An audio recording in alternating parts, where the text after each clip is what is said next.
A brand just speaks to you, a world pulls you in. That's one of the main shifts in today's landscape for those either building their own business, investing in one, or helping build one as an operator. A brand has to often explain itself.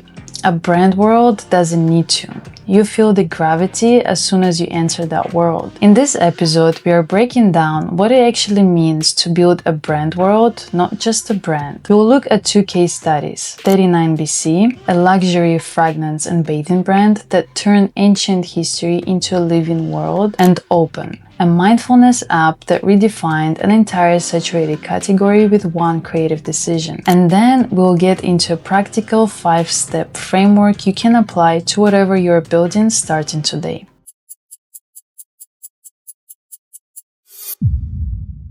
I'm Saida. By day, I've spent the last few years working in product design and strategy in tech and branding, building systems, translating complex ideas into products. By night, my heart has always been in music and creative work. My background also includes certifications in applied psychology, data analytics, accessibility, and user experience, which I apply across different industries. Full potential is where all of those lenses meet.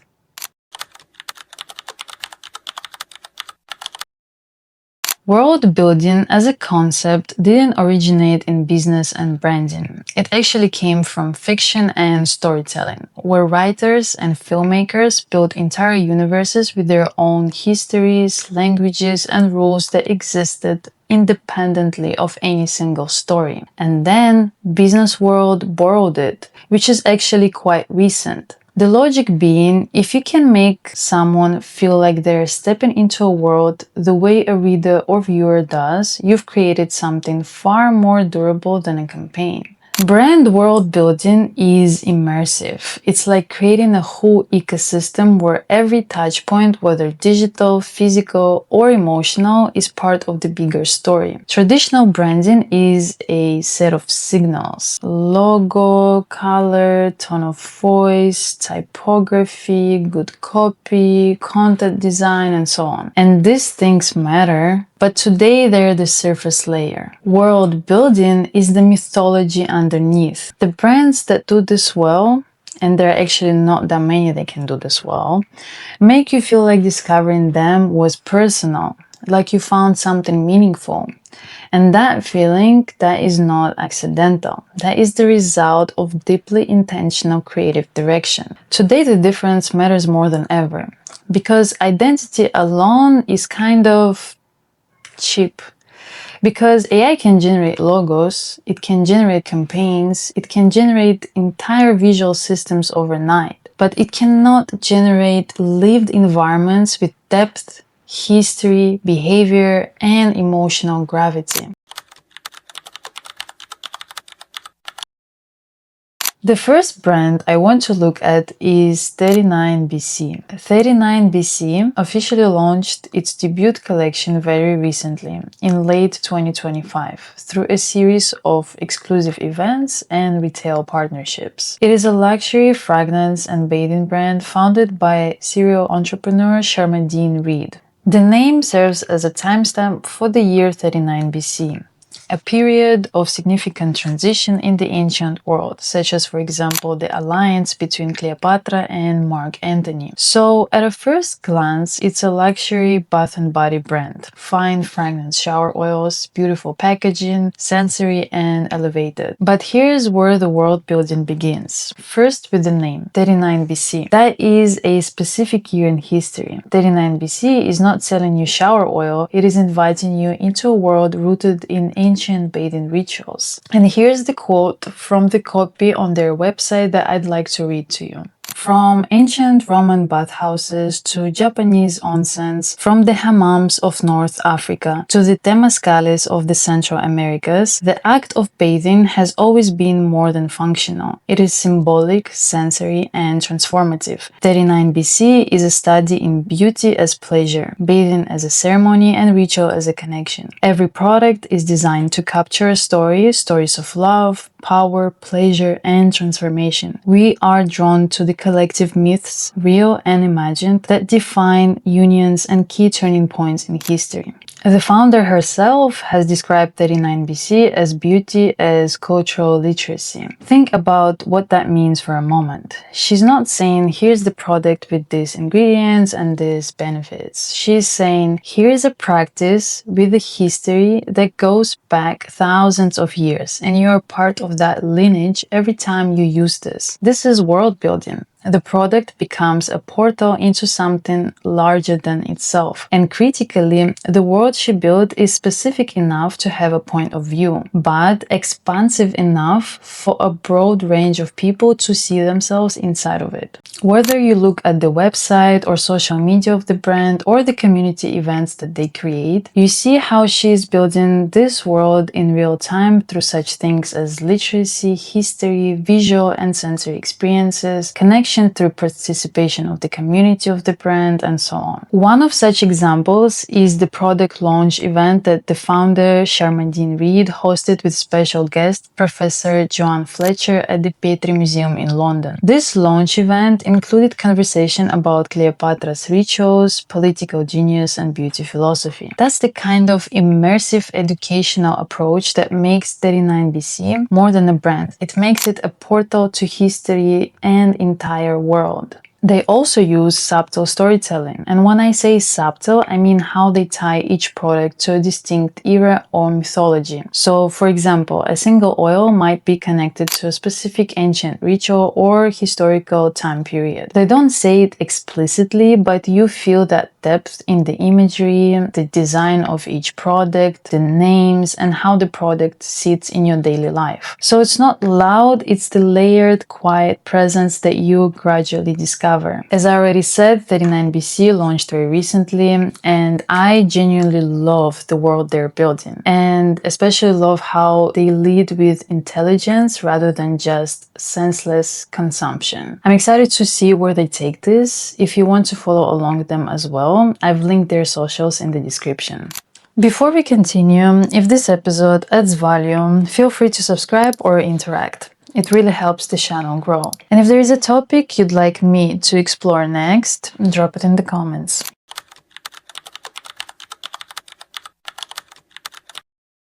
The second case study that I'd like to use today has entered my interest because it answers a question I think a lot of founders ask. Can you world build in a digital product? Can you do this if what you're selling has no physical form? The answer is open. A mindfulness app designed for modern, busy lifestyles that combines daily sessions of breathwork, meditation, movement, and sound. A curated, community-focused experience that blends digital practice with in-person sessions. An industry that, if you've looked at it recently, is almost completely saturated. There are apps such as Calm, Headspace, Insight Timer, and dozens of more apps of this category. The functional difference between these platforms for most users is genuinely minimal. Guided meditation is guided meditation. So what is it that Open does that feels completely different than all the other apps? Open made a brand world building decision very early on. They decided that Open was a studio and built everything from that promise outward. That single reframe changed everything. And yes, the basics of their branding is on point. The visual language is cinematic, the typography is editorial, and so on. But there is more than just that, which makes them an entire world brand. The instructors they choose are not just wellness influencers, they're teachers with distinct personalities, cultural references, and depth of practice. The sound design and the audio production quality feel less like an app and more like entering a carefully constructed sensory space. Open describes itself as a modern mindfulness studio that merges technology, culture, and that is the type of creative direction that happens when you are building a brand world. One of the founders, Manoj Diaz, has spoken about wanting to bridge tradition and innovation, and about their dream collaborations, including composers and cultural institutions, not because it's aspirational marketing, but because that is genuinely the world they're building. For instance, Open partnered with Grammy winner James Blake as their chief sound officer. Expanding into a hybrid digital physical model, they also opened a physical studio in Venice, California, offering evening breath and sound sessions. They partner with different music venues and cultural spaces here in New York for their in-person events. These are just some of the examples that amplify that effect of brand world building. Every time a user logs in, they're not just guided, they're invited to participate in a creative cultural universe. In an industry where every competitor is fighting for the same attention, Open managed to stand out through world building. What I want you to take away from both of these brands is that world building comes down to 5 decisions. First step, choose your anchor mythology. 39 BC anchored to ancient bathing cultures. Open anchored to the concept of a studio. Your mythology is the deep root, the cultural, historical, or philosophical tradition your brand is in conversation with, not an imitation of something that came before, a continuation of it. The best brand worlds make you feel like you've always known them because they're drawing from something real that already existed. So, what do you need to understand? What already exists historically, culturally, philosophically that your brand is continuation of? Write it out, be specific. The more specific the root, the more distinct the world. Step 2.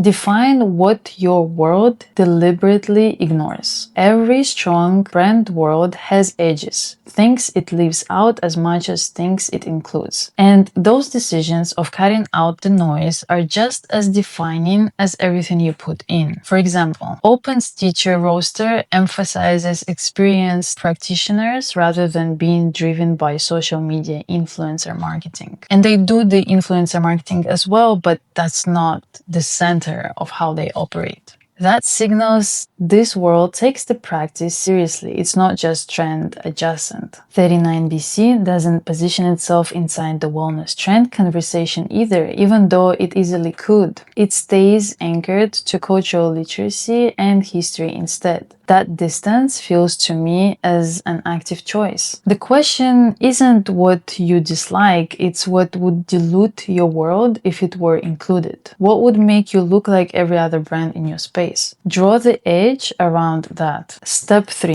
Build at least one ritual. Rituals are how people belong to a world, not just consume it. For example, Open App is creating one from scratch. Open's evening breath and sound sessions and their partnerships with cultural institutions is kind of a ritual, repeatable, intentional, and designed to create a felt sense of membership every time someone shows up. 39 BC is attaching to a ritual that already exists and reframing it. They didn't invent bathing, they gave it a new meaning. Every time you use the product, you're not just showering, you're participating in something with thousands of years of history behind it. So basically, they took one of the oldest human rituals and made it a portal. That reframe is the ritual. Both approaches work. What matters is that the connection is intentional and consistent, and that the person on the other side feels something beyond the functional act. So for this step, think of this exercise for yourself. What is one behavior your audience already does or could do repeatedly that your brand could attach meaning to? It doesn't need to be elaborate, it needs to be felt. Step 4. Cast your world with intention. Who shows up in your imagery, your collaborations, your community? 39 BC chose a professor of Egyptology as their launch collaborator. Open chose Grammy-winning musician as chief sound officer. These are not random. They signal the cultural conversation the brand is entering and the position it holds inside of that conversation. Your casting, even if it's just the people in your brand's imagery, communicate your world's value more than what you write about your product. So here's the exercise for this step. Name 5 people, living or historical, whose presence in your world would immediately communicate everything about it. You don't need to collaborate with them, but knowing who they are clarifies your world's authentic values and cultural position in a way that no brief can. Step 5. Create one layer people discover, not one that they are told. This is the subtle storytelling I described in the 39 BC section, tying a product to a mythology without stating it explicitly. This is where brand world building separates from marketing, because marketing tells you right away. World building rewards.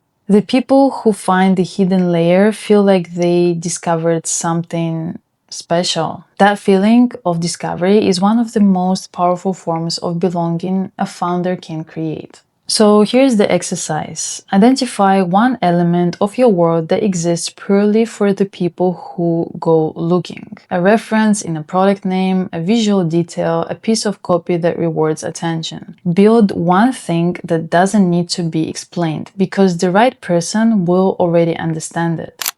We started with this. A brand speaks to you, a world pulls you in. What I hope you are living with is the understanding that world building doesn't begin with scale. It begins with intelligent, creative decision. It is available to anyone who is deeply intentional, whether you're building a company, a body of work, or a practice. It requires you to know who you serve, to choose your mythology deliberately, to build edges as carefully as you build your center, and to create at least one layer that rewards the people who show up ready to look closely. That is creative direction, and creative direction at its best is world building. In the next episode, I'm going to talk about artistic world building, and if you're a music producer, composer, or visual artist, the next episode is made for you. So make sure you're subscribed. Thank you for being here, and I'll see you in the next one.